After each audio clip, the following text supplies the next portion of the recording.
The Three Musketeers by Alexandre Dumas. Chapter 5. The King's Musketeers and the Cardinal's Guards. D'Artagnan was acquainted with nobody in Paris. He went therefore to his appointment with Athos without a second, determined to be satisfied with those his adversary should choose. Besides, his intention was formed to make the brave Musketeer all suitable apologies, but without meanness or weakness, fearing that might result from this duel, which generally results from an affair of this kind, when a young and vigorous man fights with an adversary who is wounded and weakened. If conquered, he doubles the triumph of his antagonist. If a conqueror, he is accused of foul play and want of courage. Now, we must have badly painted the character of our adventure-seeker, or our readers must have already perceived that D'Artagnan was not an ordinary man. Therefore, while repeating to himself that his death was inevitable, he did not make up his mind to die quietly, as one less courageous and less restrained might have done in his place. He reflected upon the different characters of men he had to fight with, and began to view his situation more clearly. He hoped, by means of loyal excuses, to make a friend of Athos, whose lordly air and austere bearing pleased him much. He flattered himself he should be able to frighten Porthos with the adventure of the baldric, which he might, if not killed upon the spot, relate to everybody a recital which, well managed, would cover Porthos with ridicule.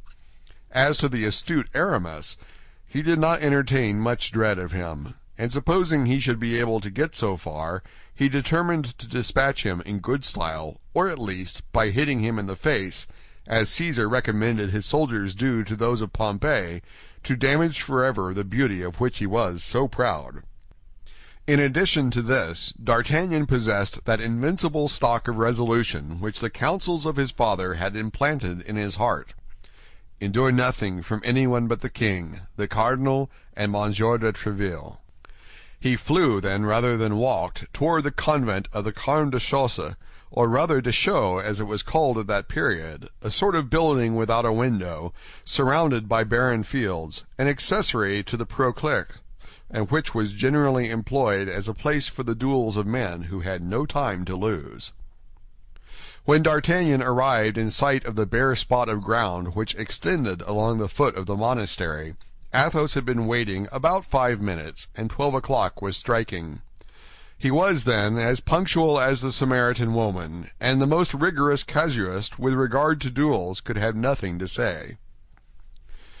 Athos, who still suffered grievously from his wound, though it had been dressed anew by Monsieur de Tréville's surgeon, was seated on a post, and waiting for his adversary with hat in hand, his feather even touching the ground.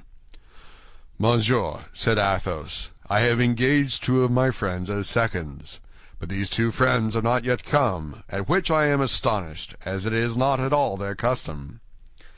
"I have no seconds on my part, monsieur," said D'Artagnan, "for having only arrived yesterday in Paris, I yet know no one but Monsieur de Tréville, to whom I was recommended by my father, who has the honor to be, in some degree, one of his friends."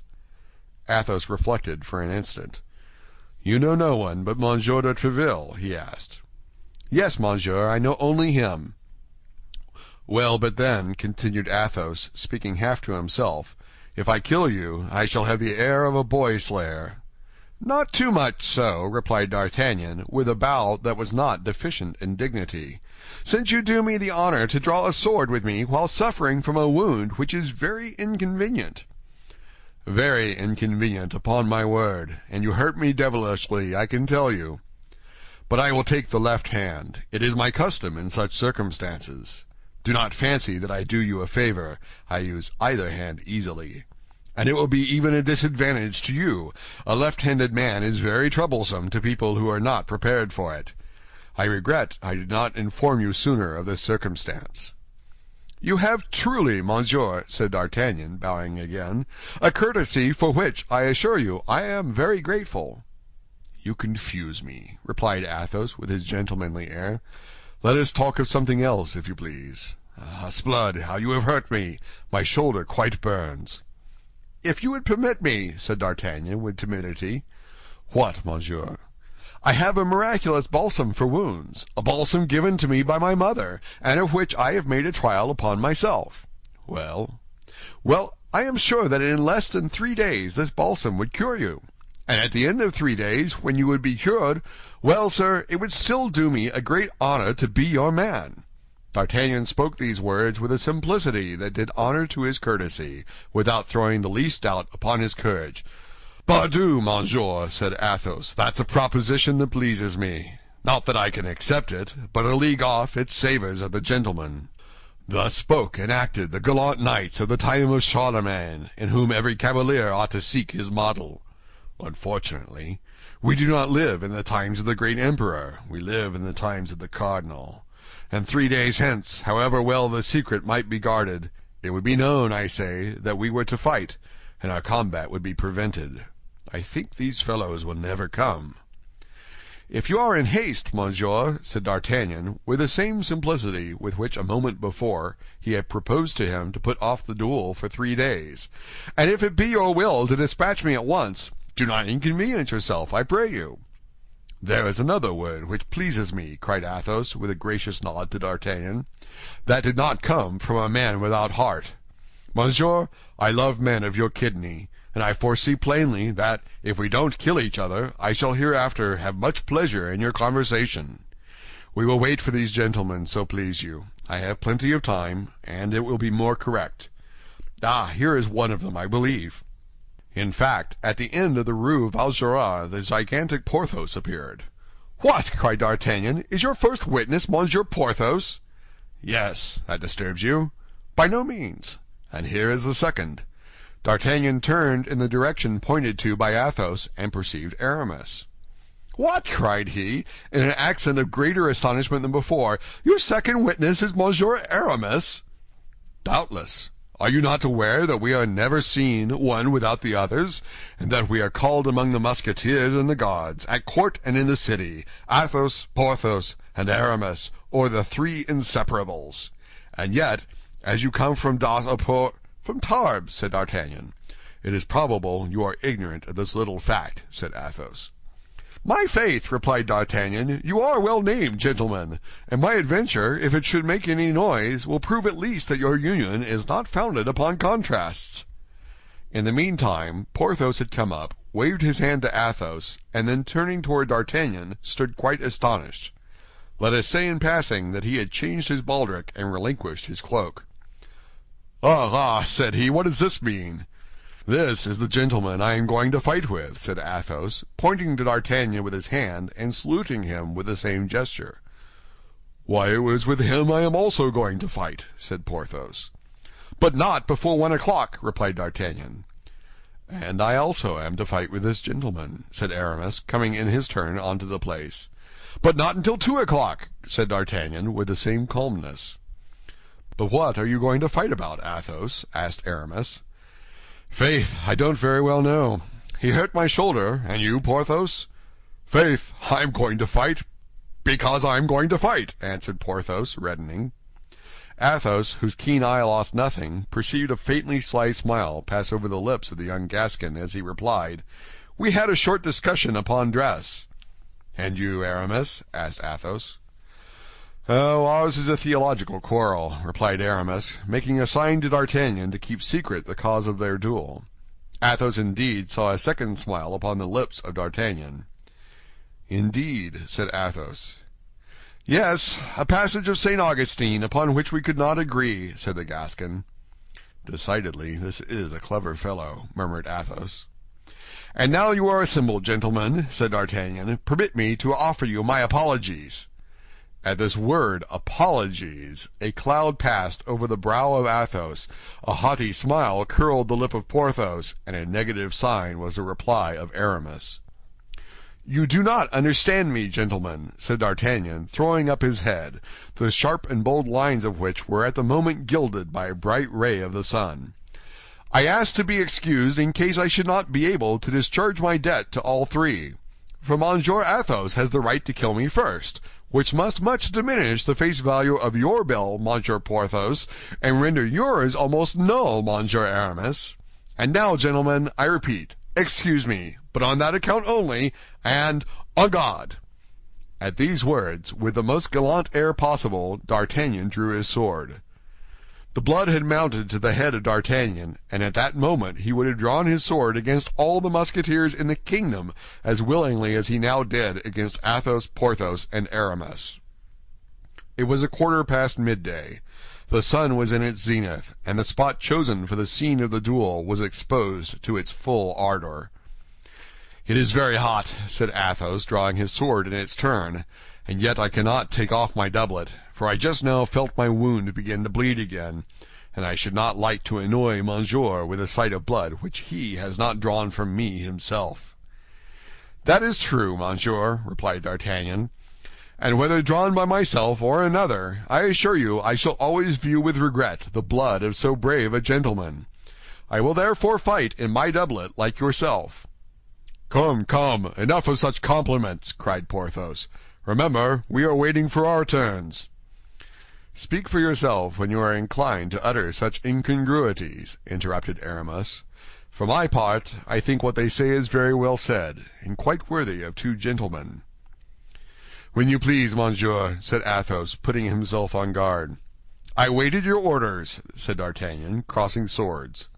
But scarcely had the two rapiers clashed when a company of the guards of his Eminence, commanded by Monsieur de Jussac, turned the corner of the convent. "The cardinal's guards!" cried Aramis and Porthos at the same time. "Sheathe your swords, gentlemen, sheathe your swords!" But it was too late. The two combatants had been seen in a position which left no doubt of their intentions. "Halloo!" cried Jussac, advancing toward them and making a sign to his men to do so likewise. "Hello, Musketeers! Fighting here, are you? And the edicts, what has become of them?" "You are very generous, gentlemen of the Guards," said Athos, full of rancor, for Jussac was one of the aggressors of the preceding day. "If we were to see you fighting, I can assure you that we would make no effort to prevent you. Leave us alone, then, and you will enjoy a little amusement without cost to yourselves." "Gentlemen," said Jussac, "it is with great regret that I pronounce the thing impossible. Duty before everything. Sheathe, then, if you please, and follow us." "Monsieur," said Aramis, parodying Jussac, "it would afford us great pleasure to obey your polite invitation if it depended upon ourselves. But unfortunately the thing is impossible. Monsieur de Tréville has forbidden it. Pass on your way, then. It is the best thing to do." This raillery exasperated Jussac. "We will charge upon you, then," said he, "if you disobey."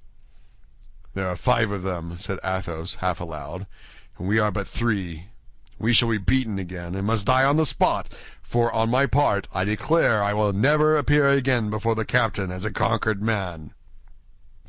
Athos, Porthos, and Aramis instantly drew near one another, while Jussac drew up his soldiers. This short interval was sufficient to determine D'Artagnan on the part he was to take. It was one of those events which decide the life of a man. It was a choice between the king and the cardinal. The choice made, it must be persisted in. To fight, that was to disobey the law. That was to risk his head. That was to make at one blow an enemy of a minister more powerful than the king himself.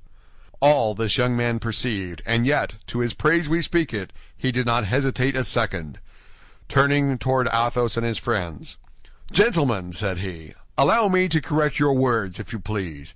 You said you were but 3, but it appears to me we are 4. "But you are not one of us," said Porthos. "That's true," replied D'Artagnan. "I have not the uniform, but I have the spirit. My heart is that of a Musketeer. I feel it, monsieur, and that impels me on." "Withdraw, young man," cried Jussac, who doubtless by his gestures and the expression of his countenance had guessed D'Artagnan's design. "You may retire. We consent to that. Save your skin. Begone quickly." D'Artagnan did not budge. "Decidedly, you are a brave fellow," said Athos, pressing the young man's hand.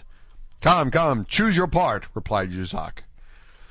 "Well," said Porthos to Aramis, "we must do something."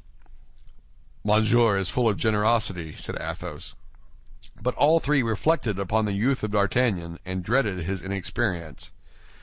"We should only be 3, one of whom is wounded, with the addition of a boy," resumed Athos, and yet it will not be the less said we were 4 men." "Yes, but to yield," said Porthos. "That is difficult," replied Athos. D'Artagnan comprehended their irresolution. "Try me, gentlemen," said he, "and I swear to you by my honor that I will not go hence if we are conquered." "What is your name, my brave fellow?" said Athos. "D'Artagnan, monsieur." "Well then, Athos, Porthos, Aramis, and D'Artagnan, forward!" cried Athos. "Come, gentlemen, have you decided?" cried Jussac for the 3rd time. "It is done, gentlemen," said Athos. "And what is your choice?" asked Jussac. "We are about to have the honor of charging you," replied Aramis, lifting his hat with one hand and drawing his sword with the other. "Ah, you resist, do you?" cried Jussac. "S'blood, does that astonish you?" And the 9 combatants rushed upon each other with a fury which, however, did not exclude a certain degree of method. Athos fixed upon a certain Cahusac, a favorite of the cardinal's. Porthos had Bicarat, and Aramis found himself opposed to 2 adversaries. As to D'Artagnan, he sprang toward Jussac himself. The heart of the young Gascon beat as if it would burst through his side, not from fear, God he thanked, he had not the shade of it, but with emulation. He fought like a furious tiger, turning 10 times round his adversary, and changing his ground and his guard 20 times. Jussac was, as was then said, a fine blade, and had had much practice. Nevertheless, it required all his skills to defend himself against an adversary who, active and energetic, departed every instant from received rules, attacking him on all sides at once, and yet parrying like a man who had the greatest respect for his own epidermis. This contest at length exhausted Jussac's patience. Furious at being held in check by one whom he had considered a boy, he became warm and began to make mistakes. D'Artagnan, who though wanting in practice had a sound theory, redoubled his agility. Jussac, anxious to put an end to this, springing forward, aimed a terrible thrust at his adversary, but the latter parried it, and while Jussac was recovering himself, glided like a serpent beneath his blade and passed his sword through his body. Jussac fell like a dead mass. D'Artagnan then cast an anxious and rapid glance over the field of battle. Aramis had killed one of his adversaries, but the other pressed him warmly. Nevertheless, Aramis was in a good situation and able to defend himself. Bicarat and Porthos had just made counter-hits. Porthos had received a thrust through his arm, and Bicarat one through his thigh. But neither of these 2 wounds was serious, and they only fought more earnestly. Athos, wounded anew by Cahusac, became evidently paler, but did not give way a foot. He only changed his sword hand and fought with his left hand.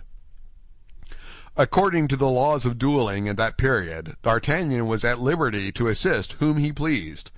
While he was endeavoring to find out which of his companions stood in greatest need, he caught a glance from Athos.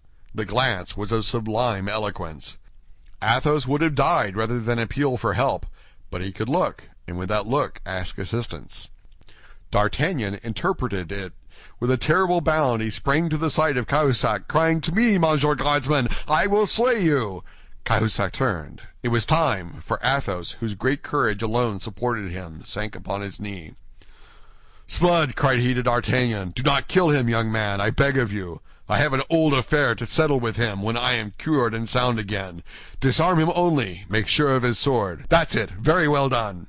The exclamation was drawn from Athos by seeing the sword of Cahusac fly 20 paces from him. D'Artagnan and Cahusac sprang forward at the same instant, the one to recover, the other to obtain, the sword. But D'Artagnan, being the more active, reached it first and placed his foot upon it. Cahusac immediately ran to the guardsman whom Aramis had killed, seized his rapier, and returned toward D'Artagnan. But on his way he met Athos, who during his relief which D'Artagnan had procured him had recovered his breath, and who, for fear that D'Artagnan would kill his enemy, wished to resume the fight. D'Artagnan perceived that it would be disobliging Athos not to leave him alone, and in a few minutes Cahusac fell, with a sword thrust through his throat. At the same instant Aramis placed his sword point on the breast of his fallen enemy and forced him to ask for mercy. There only then remained Porthos and Bicarat. Porthos made 1,000 flourishes, asking Bicarat what o'clock it could be, and offering him compliments upon his brother's having just obtained a company in the regiment of Navarre. But just as he might, he gained nothing. Bicarat was one of those Iron Men who never fell dead. Nevertheless, it was necessary to finish. The watch might come up and take all the combatants, wounded or not, royalists or cardinalists. Athos, Aramis, and D'Artagnan surrounded Bicarat and required him to surrender. Though alone against all and with a wound in his thigh, Bicarat wished to hold out, but Jussac, who had risen upon his elbow, cried out to him to yield. Bicarat was a Gascon, as D'Artagnan was. He turned a deaf ear, and contented himself with laughing, and between two parries finding time to point to a spot of earth with his sword. "Here," cried he, parodying a verse of the Bible, "here will Bicarat die, for I only am left, and they seek my life. But there are 4 against you. Leave off, I command you." "Ah, if you command me, that's another thing," said Bicarat. "As you are my commander, it is my duty to obey." And springing backward, he broke his sword across his knee to avoid the necessity of surrendering it, threw the pieces over the convent wall, and crossed his arms, whistling a cardinalist air. Bravery is always respected, even in an enemy. The Musketeers saluted Bicarat with their swords, and returned them to their sheaths. D'Artagnan did the same. Then, assisted by Bicarat, the only one left standing, he bore Jussac, Cahusac, and one of Aramis's adversaries, who was only wounded, under the porch of the convent. The 4th, as we have said, was dead. They then rang the bell, and carrying away 4 swords out of 5, they took their road, intoxicated with joy, toward the hotel of Monsieur de Tréville. They walked arm in arm, occupying the whole width of the street, and taking in every Musketeer they met, so that in the end it became a triumphal march. The heart of D'Artagnan swam in delirium. He marched between Athos and Porthos, pressing them tenderly. "If I am not yet a Musketeer," said he to his new friends, as he passed through the gateway of Monsieur de Tréville's hotel, "at least I have entered upon my apprenticeship, haven't I?" End of chapter 5.